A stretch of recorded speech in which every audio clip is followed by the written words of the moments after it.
bedrooms, 1 bathroom. We've got a 2-bedroom, 2-bathroom in the back. There's some of them, like those two there in the corner, they're 2 single units that can be combined in a family unit. We've got smaller units at the top. We've also got a conference room that takes about 40 people, or maximum 40 people. So we do offer conferencing facilities as well. I've taken over management in July of last year. And we went through a whole renovation process, July, August, September, until the budget ran out.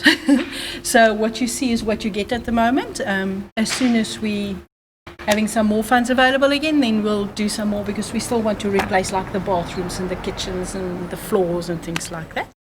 But yeah, are self-catering. There's smaller self-catering ones and these bigger self-catering ones. The one in the back, I can unfortunately not take you in because somebody stays there. Oh, he's also self-catering, obviously. Yeah. All of them you can self-cater, or we can convert into double beds, which is like the size that in your unit, 6 of them. So we can do 6 double bed conversions basically, with ease.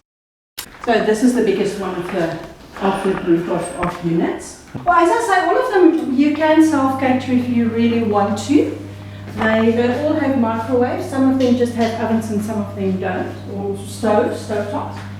So this is 2 bedrooms. There's the 1 bedroom that sleeps 3 people, and the back room sleeps 4 people. So we can easily fit a family of 7 in here, or a group of 7, if really.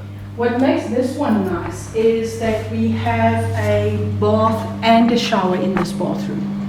So a lot of times there's people with young babies, and then they like to use this one for the bath for the babies. And then this one has got its own shower, and it's very big. Very, very, very